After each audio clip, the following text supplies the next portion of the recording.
치과의 사당의 재병천입니다. 지난번에는 디지털 치과 치료의 장점과 단점에 대해서 설명을 드렸는데요.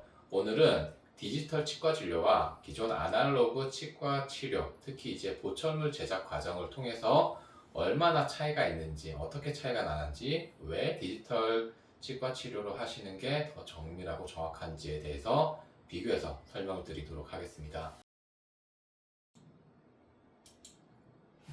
보시면 이제 기존 아날로그 방식의 치과 치료와 디지털 방식의 치과 치료의 차이점에 대해서 저번에 이제 설명드렸던 내용과 크게 차이는 안 나는데요. 디지털 치과 치료 방식이 더 빠르고 정확하다라고 설명을 드렸습니다. 그 이유가 있습니다. 그 이유에 대해서 간단하게 이제 표로 정리를 해봤는데, 정확성, 이제 디지털 치과 치료는 3D 스캐너랑 이제 CAD/CAM 방식으로 해서 공정이 굉장히 단축이 되어 있습니다. 다양한, 과거에는 굉장히 많은 단계를 수작업으로, 일일이 수작업으로 했었어야 되는데, 수작업으로 모든 과정을 하게 되면 한 단계는 굉장히 정밀하게 진행이 가능하겠지만은 과정이 누적이 되다 보면 항상 어떤 단계에서 오차가 생길 가능성이 커집니다. 그러면서 단계가 진행이 되면서 보철물의 오차가 점점 누적이 되고요. 그러면 최종 보철물은 치아에 넣었을 때 맞지 않는, 그리고 이제 한참 조정을 많이 해야 되는 그런 상황이 발생을 합니다. 그래서 제 정확성 부분에서는 이제 CAD/CAM, 구강 스캐너를 통해서 CAD/CAM으로 제작하는 디지털 치과 치료가 훨씬 더 정확하다라고 말씀드릴 수도 있고, 또 하나 중간 공정이 빠지기 때문에, 생략이 되기 때문에 치료 속도가 더 빠릅니다. 쉽게 말해서 저번에 이제 당일 원데이로 치료하는 것도 보셨지만 그런 건 사실 극단적인 케이스고요. 실제 저희 병원에서는 오늘 이제 치료하시고 스캔을 하면 다음날 나옵니다. 이렇게 됩니다. 지금 그래서 예전에는 최소한 일주일 이상 이제 걸렸거든요. 모든 각 단계별로 속고를 붓고 굳을 때까지 시간이 걸리고, 그리고 그 속고 부은 거를 또 이제 스트리밍해서 이런 것들은 이제 다시 잠시 보여드리겠습니다. 그리고 편의성도 굉장히 간단합니다. 구강 스캐너 하나만 가지고 있으면 되고, 모든 데이터가 다 이제 디지털로 컴퓨터상에서 해결이 되기 때문에 따로 보관을 해야 되거나 그럴 필요가 없습니다. 데이터 관리만 잘 해주시면 되고요. 그다음에 재현성, 이미 한번 완성되어 있는 디자인은 그대로 똑같이 만드는 것도 가능합니다. 아날로그 치료에서는 사람 손으로 해야 되기 때문에 할 때마다 차이가 발생할 수밖에 없습니다. 아무리 이제 숙련자라고 하더라도 오늘 만든 크라운과 내일 만든 크라운이 다릅니다. 그리고 속된 말로 이제 항상 컨디션이 좋을 수는 없잖아요. 아무리 숙련자라고 하더라도 오늘 컨디션이 좀 안 좋거나 그러면 퀄리티가 떨어질 수밖에 없거든요. 그런 부분에서 재현성과 일정하게 퀄리티가 유지된다는 측면에서는 디지털 치과가 훨씬 유리하다고 보실 수 있습니다. 그렇다고 아날로그 방식이 안 좋은 건 아닙니다. 숙련자가 정확하게 제작을 하시면 굉장히 정밀한 보철물이 아직도 생산이 되고, 아직도 그래서 많이 쓰고 계신 거고 100년 이상 썼던 방식이긴 합니다. 검증이 완료가 되어 있는 방식이긴 한데요. 방금 말씀드렸다시피 기복이라는 게 있습니다. 누가 만들었느냐, 언제 만들었느냐, 내 컨디션이 어떠느냐에 따라서 보철물의 퀄리티가 차이가 날 수밖에 없거든요. 그래서 그 부분에 대해서 간단하게 설명을 드리도록 하겠습니다.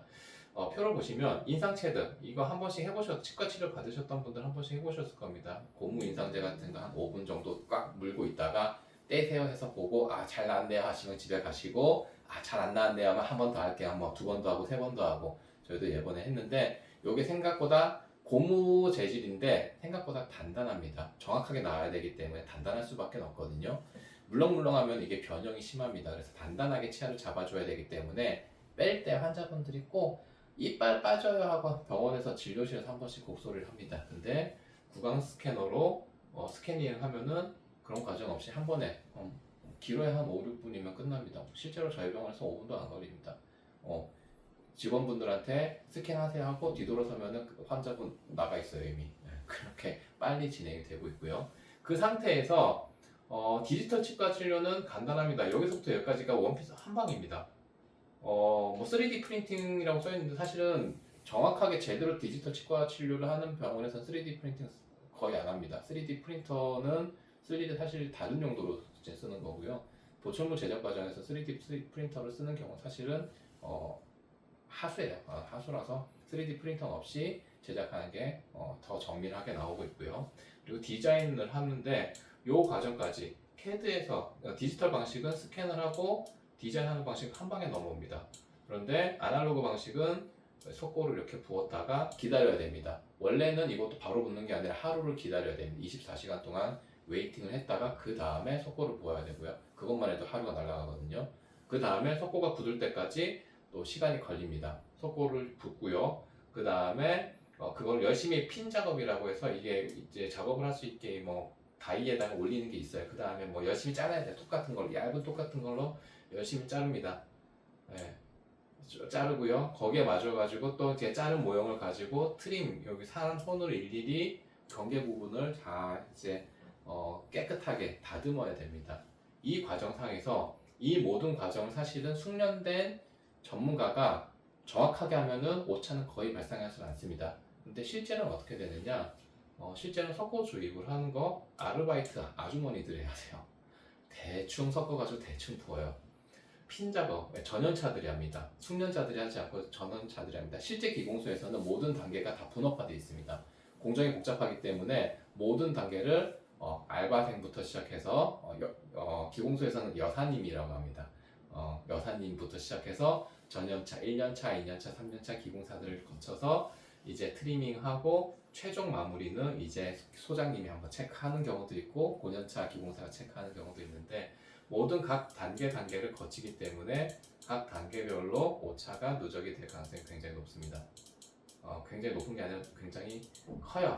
그리고 여기까지 와서 이제 디자인, 컴퓨터상에서 디자인한 거는 그냥 기계로 깎아서 꺼내기만 하면 끝인데 그걸 또 이제 석고 같은데 또 어디다 묻어놔야 되고요. 그걸 또 이제 금속을 녹여가지고 퍼니스라고 합니다. 이제 빵 돌려서 이제 이게 나오면은 그걸 또 소작업으로 이제 다 다듬고 또 그 나온 크라운을 또 모델에서 다시 맞춰 맞는지 안 맞는지 일일이 수작업으로 체크를 하기 때문에 시간도 오래 걸리고 각 단계별 공정도 복잡하고 공정이 복잡해질수록 오차가 발생할 가능성이 큽니다.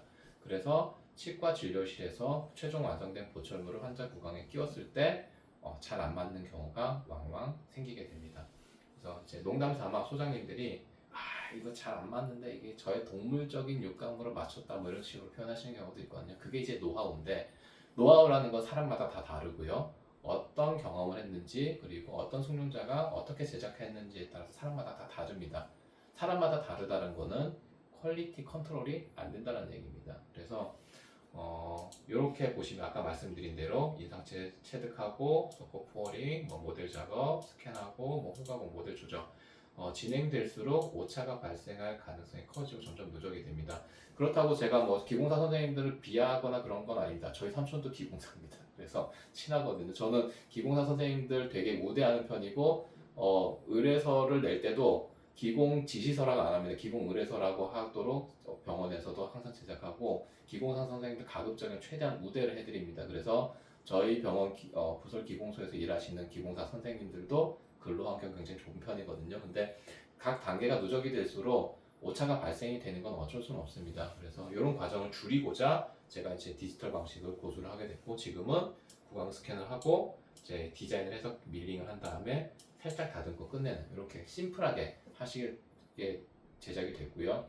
보철물을 이렇게 심플하게 모든 단계를 생략하고 간단하게 해야지 빠르고 정확한 보철물이 제작이 됩니다.